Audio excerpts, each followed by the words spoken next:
الرجيم بسم الله الرحمن الرحيم الحمد لله والصلاة والسلام على رسول الله ولا حول ولا قوة إلا بالله أما بعد chers téléspectateurs salam alaikum wa rahmatullahi ta'ala wa barakatuh marhaba bikum dans votre émission avis religieux toujours en compagnie du professeur Mohamed Iwaz marhaba bik مرحبا اهلا وسهلا شكرا. Bien que c'est notre dernière émission pour cette saison, j'espère Inch'Allah qu'on va passer un moment agréable avec nos téléspectateurs. Je précise que nous sommes en direct et que vous pouvez nous joindre bien sûr durant cette petite heure jusqu'à midi. Donc professeur, on revient à notre sujet quand on parlait de l'immigration du prophète sallallahu alayhi wa sallam.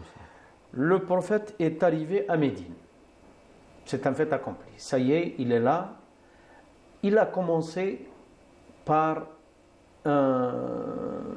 comment dirais-je, un grand projet, celui de instaurer la constitution de la nation de Médine. Et c'est un événement qui est très particulier parce que c'est une première. Et puis le prophète sallallahu alayhi wa sallam a bien comment dirais-je, a bien instauré le principe de la citoyenneté, Mabda al-Muwatana, qui a été consacré dans cette constitution qui a été faite pour une société multiculturelle, multiethnique et qui avait où il y avait toutes ces différences. Bismillah ar-Rahman ar-Rahim. Alhamdulillah wa salatu wa salamu ala Sayyidina Rasulillah wa ala alihi wa sahbihi. Partons du principe de l'universalité de l'islam, qui ne tient pas compte des différences, je dirais, c'est-à-dire il n'est pas fondé sur l'exclusion qui est fondée sur l'aspect culturel, ou l'aspect linguistique, ou l'aspect même physique, la couleur, ainsi de suite, tel que le rapporte le verset. بعد أعوذ بالله من الشيطان الرجيم يا أيها الناس إنا خلقناكم من ذكر وأنثى وجعلناكم شعوبا وقبائل لتعارفوا إن أكرمكم عند الله أتقاكم.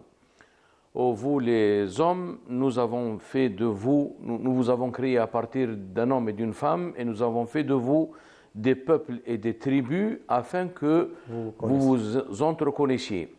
Le plus noble entre vous auprès d'Allah tabaraka wa ta'ala est le plus pieux. Partons de ce principe, donc la deuxième phase du message de l'islam et qui est la phase médinoise. On a d'abord parlé de la première phase à la Mecque où il s'agissait plutôt de raffermir et de consolider la foi au niveau des gens qui étaient les porteurs du message de l'islam. Et ensuite vient la deuxième phase qui est la constitution de la société islamique. Et bon, cette constitution, elle doit tenir compte des différentes composantes qui existent dans le nouvel espace qui est l'espace de Médine. Dans une harmonie et dans une réconciliation parfaite entre l'autorité spirituelle et le pouvoir temporel. Et donc, arrivé à Médine, le prophète sallallahu alayhi wa sallam, pour unir ces deux dimensions, il y a eu la construction de la première mosquée dans l'islam qui est Masjid Quba. Ensuite, il y a eu la construction de la mosquée du prophète sallallahu alayhi wa sallam. Et ensuite, il y a le côté social que le prophète sallallahu alayhi wa sallam va résoudre d'abord en réconciliant entre deux types je dirais de groupes, les émigrants, les muhajiroun, et l'Ansar, les alliés. Alors cet aspect qui a été, je dirais, réalisé dans une ambiance de fraternité et je dirais de réciprocité et d'accueil et d'hospitalité. Donc c'était la première des choses. Et ensuite il y a aussi la société médinoise qui est composée, je dirais, sur le plan religieux, de certaines communautés éventuellement la communauté chrétienne et il y a également la communauté juive.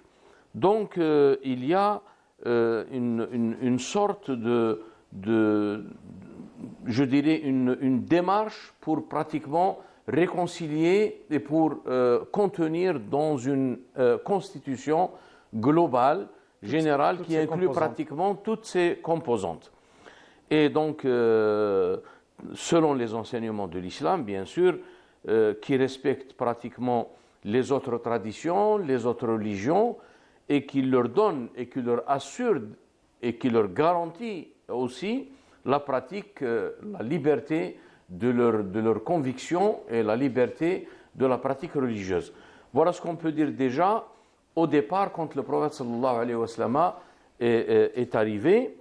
Et ensuite, il y a progressivement la constitution de la société islamique. On ne peut pas parler. À prendre forme, voilà. Elle commence à prendre forme et durant pratiquement 9 ans et quelques mois et quelques jours, presque 10 ans. Et donc, il y a quelque chose de très important qu'on va constater dans cette constitution de la communauté musulmane à Médine, c'est le caractère différent de la révélation médinoise par rapport à la révélation mécoise. D'ailleurs, un examen, je dirais, bref des versets qui sont révélés à Médine, on trouve beaucoup de versets qui commencent par on t'interroge ou bien il t'interroge. Ça veut dire qu'il y a des cas qui commençaient à, je dirais, se présenter à cette communauté et qu'il fallait résoudre par la révélation, c'est-à-dire une réponse divine à travers une révélation, wahi, et ensuite, donc, cela va constituer le corpus juridique qui est la loi, qui va être élaboré, bien sûr, à travers l'histoire, mais en tout cas, avant d'arriver au parachèvement de la religion, la phase finale, où le verset a été révélé, aujourd'hui, j'ai parachevé pour vous votre religion, اليوم أكملت لكم دينكم وأتممت عليكم نعمتي, et j'ai rendu parfaite ma grâce à votre adresse, et je vous ai agréé l'islam comme religion. Donc cela a été précédé bien sûr de plusieurs étapes, et bien sûr il y a eu des événements qui ont pratiquement nécessité une confrontation, donc pour réinstaurer l'ordre qui était nécessaire pour la constitution de cette communauté et de cette société islamique. Professeur, le prophète sallallahu alayhi wa sallam, en arrivant à Médine, a entamé des pourparlers spécialement avec les Juifs. Il a fallu que le prophète sallallahu alayhi wa sallam entre dans une phase de négociation avant d'instaurer cette constitution et avant d'établir cette constitution qui est devenue la constitution de tous les citoyens de Médine. Qu'est-ce que ça reflète Mais bien sûr, parce que l'islam, comme je disais, il n'est pas venu pour exclure les autres. Il n'est pas venu pour abolir, je dirais, le principe de liberté de culte ou liberté de conviction. Bien sûr, il a appelé à l'unicité de Dieu, il a appelé à la soumission, parce que, qu'on le veuille ou pas, c'est l'instauration de la loi islamique. Et donc, mais la loi elle-même n'exclut pas ces différentes composantes. Voilà pourquoi le prophète sallallahu alayhi wa sallam, d'abord, il a concrétisé cette finalité, cet objectif de l'islam lui-même, et pour montrer également qu'il n'est pas venu pour abolir je dirais les coutumes, les traditions des gens, sauf en ce qui est opposé. Exactement. Donc avec les gens du livre. Exactement. Du moment qu'ils ne s'opposent pas à la transmission et, je dirais, à l'expansion de cette nouvelle religion et qui est pratiquement la religion, même je dirais sur le plan cosmique, c'est elle qui va être la dominante. Et l'idée de domination, ce n'est pas dans un sens péjoratif du terme, c'est dans le sens qui est évoqué dans le verset, que le message de l'islam, il est venu d'abord en guise de confirmation de ce qui a précédé, parce que tous les messages des prophètes ne se contredisent pas. Ils n'ont fait que rappeler une seule vérité, immuable, et qui n'est pas soumise à une quelconque modification.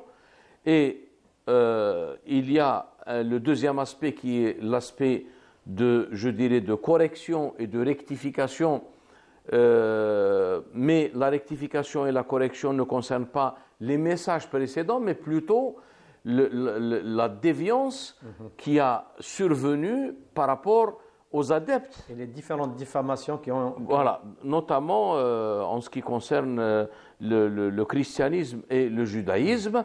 Et ensuite, il y a cette domination en tant que sceau de la prophétie, Khatim al-Nubuwa.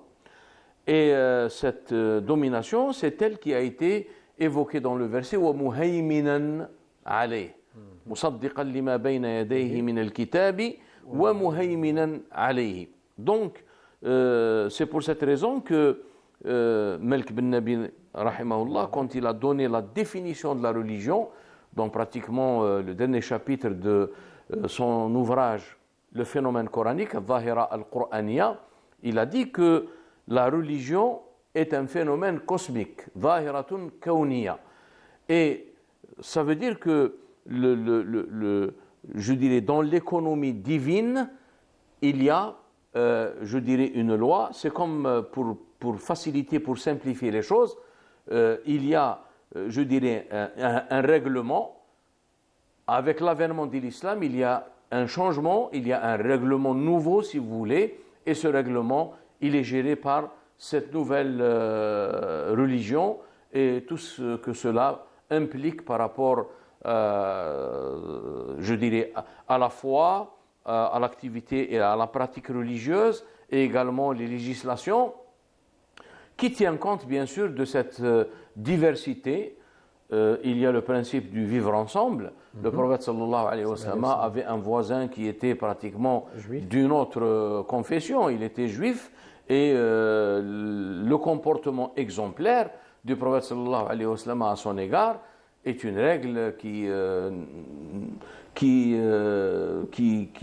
n'est pas sans signification, sans portée, sans finalité. Et voilà comment le prophète sallallahu alayhi wa sallam, en arrivant à Médine, il a essayé pratiquement de contenir et d'unifier pratiquement toutes les composantes qui étaient les éléments constituants de la société islamique. Bien sûr, tout cela dans un souci d'abord de stabilité, parce que il y a un objectif important, c'est d'assurer la stabilité, et également de concrétiser les préceptes de l'islam en matière de liberté de conviction et de liberté de pratique religieuse. Nous reviendrons bien sûr sur des événements qui sont parvenus ensuite, mais qui ne sont pas dus à l'islam lui-même, mais c'est pratiquement des comportements, je dirais même des trahisons, puisqu'il y a eu une alliance entre certaines communautés avec les polythéistes pour combattre les musulmans. Donc voilà, donc, il y a l'aspect temporel et l'aspect spirituel qui vont ensemble. Donc si vous voulez, dans la chrétienté, on dit bien que si vous êtes giflé de la joue droite, donc tournez également la joue gauche. Mais le christianisme, pourquoi? Parce que la spécificité de cette tradition, elle consiste en des enseignements plus spirituels et moraux. Mais dans l'islam, il y a cet équilibre et cette réconciliation entre les deux aspects, l'aspect spirituel et l'aspect, je dirais, temporel. Professeur, nous avons notre sœur Siham de Paris. Allô? Oui, salam alaikum. Salam wa rahmatullah. Sabah al-khair, khti, marhaba. Alors, j'appelle pour une question. Ça fait 7 ans que j'ai divorcé. Et en fait, je viens d'apprendre que, comme c'est moi qui ai fait la demande de divorce, que je devais rendre la dot. Parce que je ne l'ai pas du tout rendue il y a 7 ans de ça. D'accord. Et je voulais savoir comment ça se passe en fait. Vous allez entendre la réponse du professeur, bien sûr. Bismillah Merci. ar-Rahman ar-Rahim.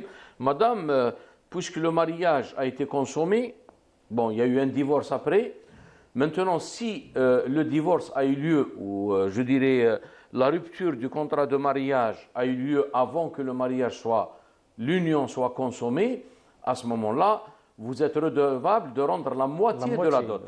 Maintenant, si le mariage, l'union a été consommée, à ce moment-là, la dot vous revient à part entière et vous ne devez rien rendre à votre époux après la démarche de divorce. Voici la règle en islam en cette matière.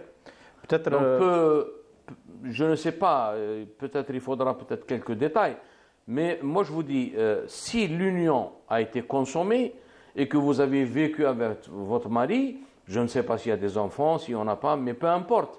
L'essentiel, le critère fondamental, c'est qu'après l'acte de mariage qui a été conclu, il y a eu la consommation de cette union, et une fois que cette consommation a été entamée, à ce moment-là, la dot vous revient de droit intégralement.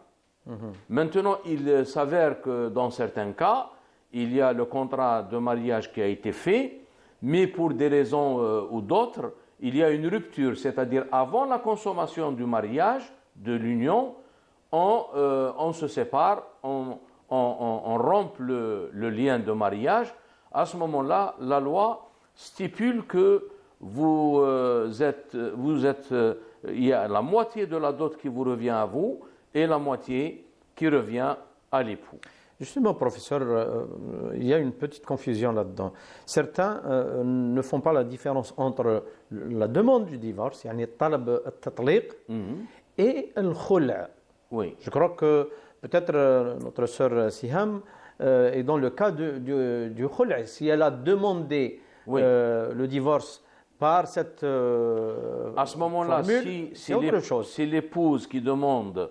Donc ce n'est pas le mari qui entreprend la démarche et la demande de divorce, et il fait pratiquement les démarches nécessaires pour cela, mais il y a une possibilité que l'épouse demande ce mariage, et en contrepartie, elle donne une partie de la dot.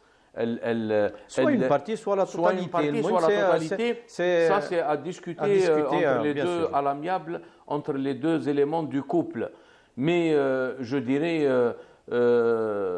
s'il y a le mari qui a entrepris la démarche pour demander le divorce, à ce moment-là, vous n'êtes redevable de rien du tout.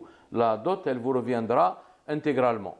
Maintenant, quand il s'agit de khula, bien sûr, il y a une partie en contrepartie qu'il vous libère, si vous voulez, à l'amiable, et vous arrivez à un accord unanime entre vous deux, vous donnez une partie ou l'intégralité de la dot. Ça, c'est des choses que vous discuterez avec... Donc, il faut faire la différence entre le talaq, quand il vient du mari... le divorce, quand c'est le mari qui entreprend les démarches pour la procédure de divorce. Et puis, tatliq, quand il vient après une demande de divorce de l'épouse. Et en troisième la troisième forme, c'est al-khul'. Donc, il y a trois... Exactement. Donc, moi, je pense que d'après ce que j'ai compris, c'est que c'est elle qui a demandé le divorce. Donc, dans ce cas-là... apparemment, c'est talab tatliq. Talab tatliq, à ce moment-là... si le mari a pris connaissance de cette demande de divorce et donc la démarche et la procédure a été entamée, à ce moment-là, vous ne rendez rien du tout. Professeur, on constate, quand le prophète sallallahu alayhi wa sallam est arrivé à Médine et il a commencé les négociations avec les Juifs, il leur a donné presque un statut assez particulier. D'ailleurs, c'est la seule nation et la seule religion qui a été citée dans la constitution de Médine. De Médine. Al-Muslimuna wa Yahoud ummatun wahida. Et puis, on arrive à la fin et on voit que le prophète sallallahu alayhi wa sallam a chassé les juifs de Médine. Certains se demandent pourquoi. Pourquoi il les a acceptés, pourquoi il leur a donné ce droit de citoyenneté dans la société de Médine. Et enfin, il les a chassés de Médine. Pourquoi?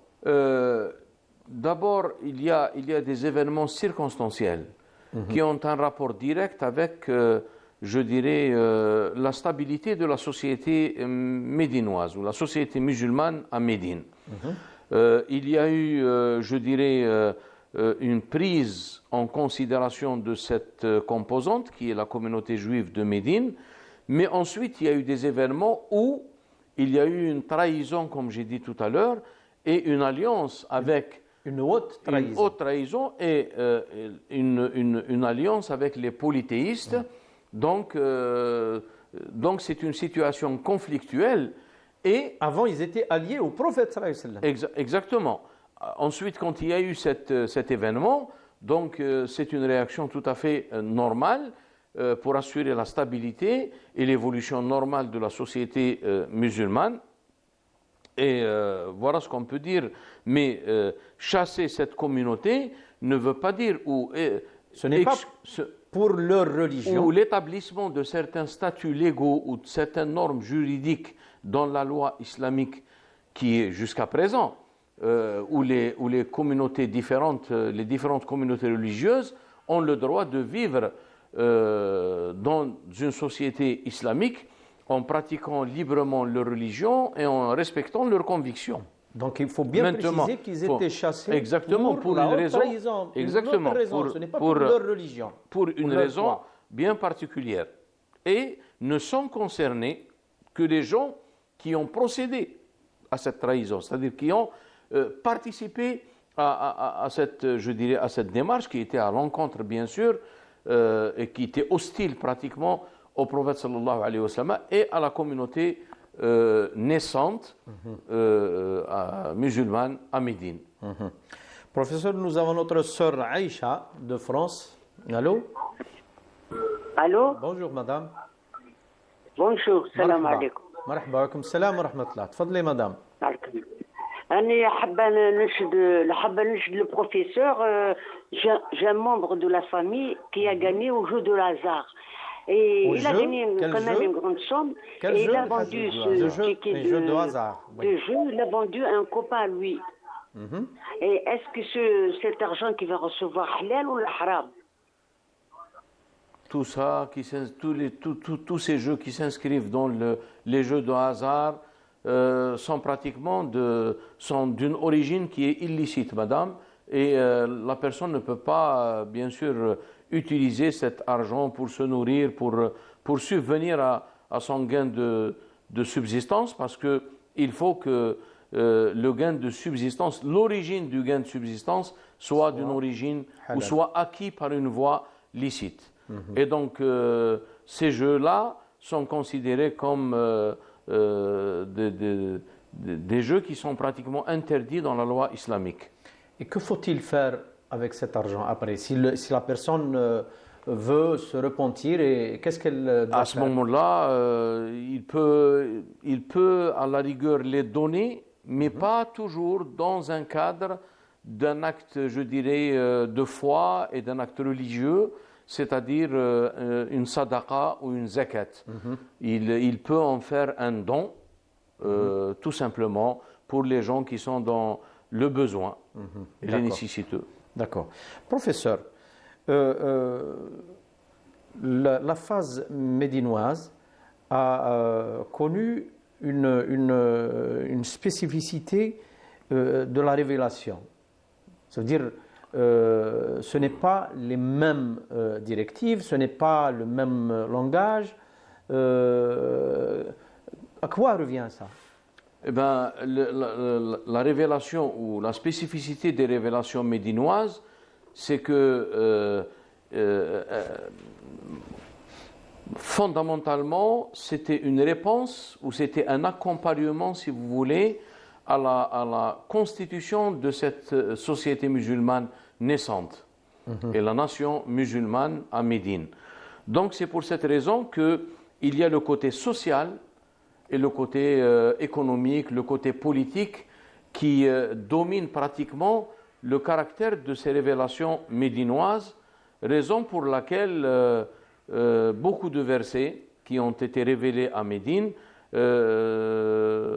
étaient pratiquement des réponses à des événements qui ont eu lieu, à des cas qui se présentaient au prophète sallallahu alayhi wa sallam, et les gens venaient voir le prophète sallallahu alayhi wa sallam pour l'interroger par rapport à telle ou telle situation sur le plan social, sur le plan politique, sur le plan économique.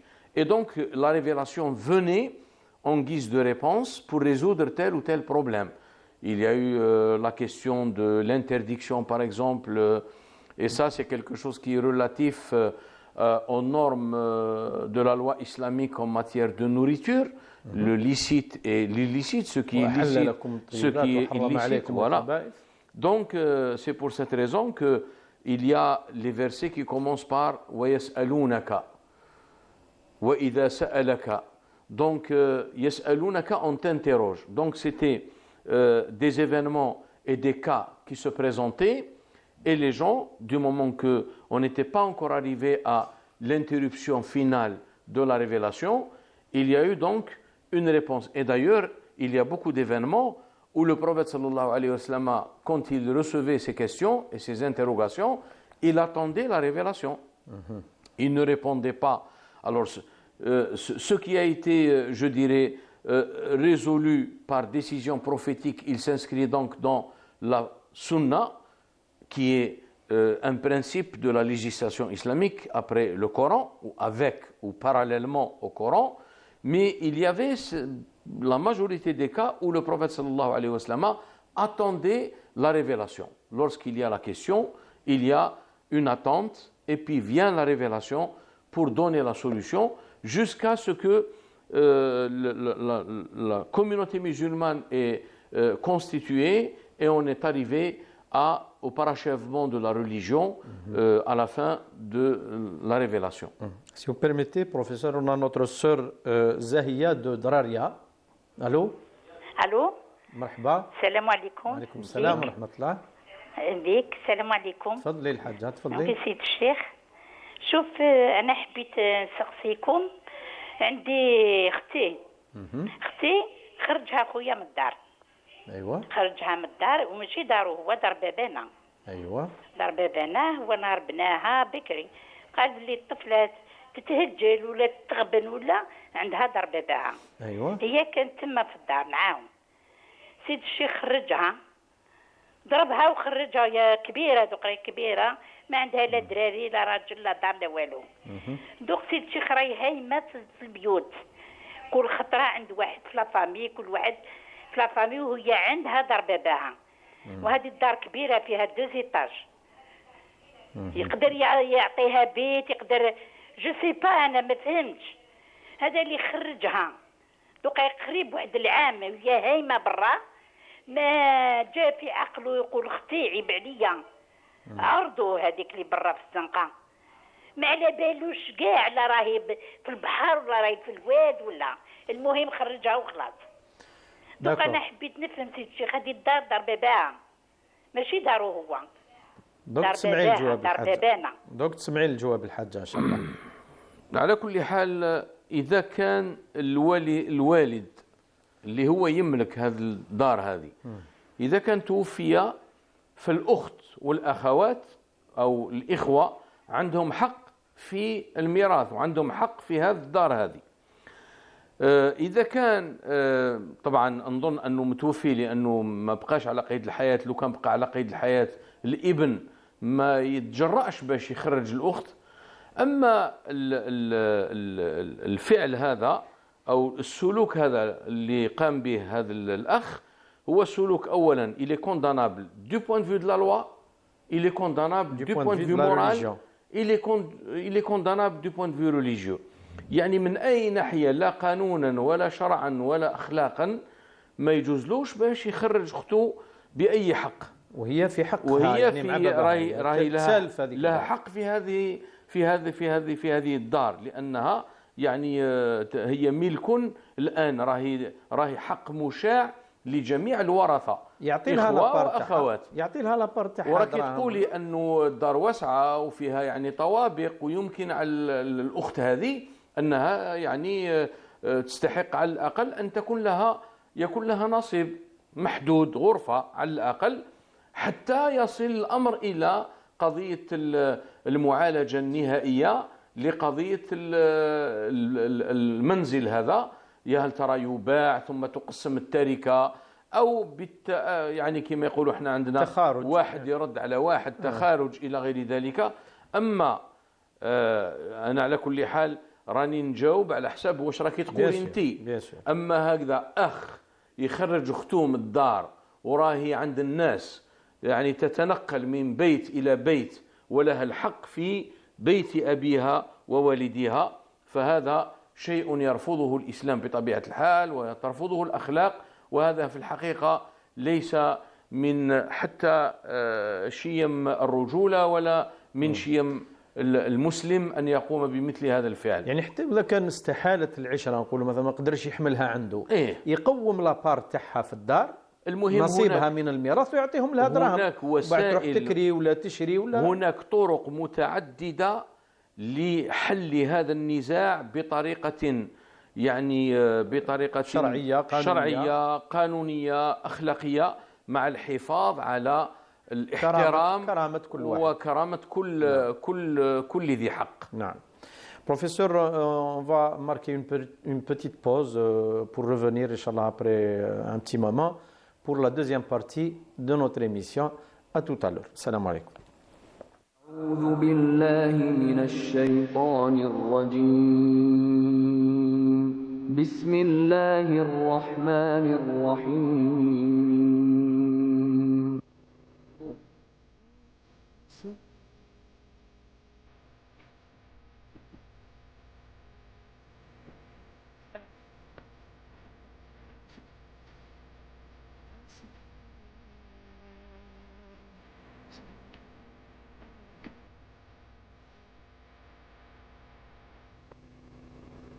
Chers téléspectateurs, on commence cette deuxième partie avec la question, professeur Awaz, pourquoi la législation de Médine avait ce caractère progressif. Ça a commencé progressivement, il n'y avait pas cette rupture ou cette, comment dirais-je, ce choc. Mais il y avait ce caractère progressif dans la législation. D'abord parce qu'il faut qu'il y ait une conviction qui est bien installée. Ça, c'est la première raison. Et pour ça, il a fallu un peu de temps. Et deuxièmement, quand vous avez des gens qui sont attachés à des coutumes et des traditions et des habitudes, il n'est pas, je dirais, aisé et facile de révéler une interdiction, je dirais, brutale. Et c'est pour cette raison qu'il y a eu cette progression dans l'interdiction de certaines, pour parvenir à la fin qui est l'interdiction finale. Je fais allusion ici à un seul exemple, qui est l'interdiction de la boisson alcoolisée, où on constate que cela a été fait à travers pratiquement 4 étapes pour parvenir bien sûr à la phase finale où la loi islamique a été arrêtée et décrétée comme considérant la boisson alcoolisée comme étant la consommation interdite. Maintenant, c'est la loi de l'islam par rapport à cette question. Mais avant de parvenir à cette phase finale, il y a eu une progression, donc un respect justement de cet état des choses, et qu'on ne peut pas bien sûr s'en débarrasser brusquement et d'un seul coup. Et d'ailleurs, j'ai parlé de l'élément de la foi qui était nécessaire pour parvenir à cette solution.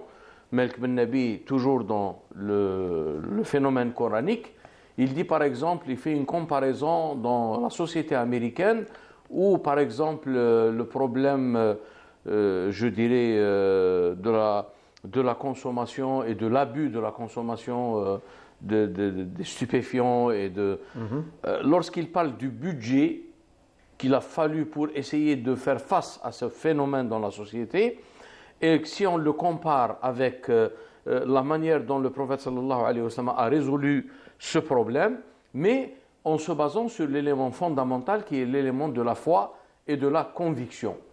Et lorsqu'il n'y a pas cet élément de foi et de conviction, donc nécessairement on doit le compenser par un aspect matériel. Et c'est pour cette raison que le prophète sallallahu alayhi wa sallam donc a tenu compte de ce temps, de ce facteur temps qui est très très important, jusqu'à ce que la foi se raffermisse dans les cœurs et soit bien ancrée dans les cœurs. Et c'est pour cette raison que les récits rapportés par la Sira Nabawiya et par les historiens, ils disent que lorsque le verset final a été révélé et qui annonce l'interdiction catégorique de la consommation de la boisson alcoolisée, donc on disait que les ruelles de Médine étaient pratiquement inondées par les tonneaux qui étaient versés suite à Mais cette révélation a été acceptée, a été accueillie par une acceptation en vertu de la foi. Donc c'est pour cette raison qu'on ne peut pas justement faire une distinction, on ne peut pas, je dirais,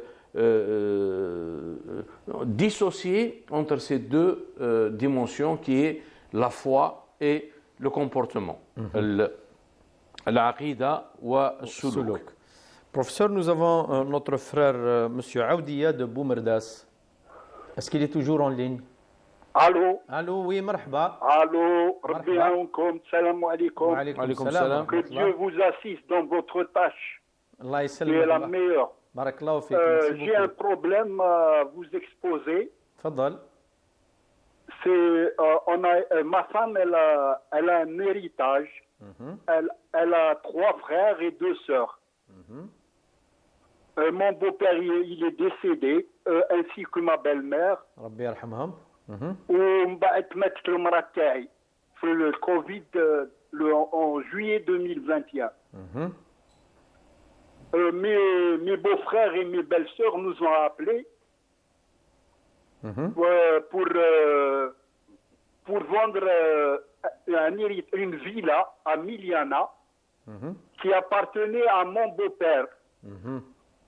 Donc ma femme, elle a un droit, elle a une part dans cet héritage.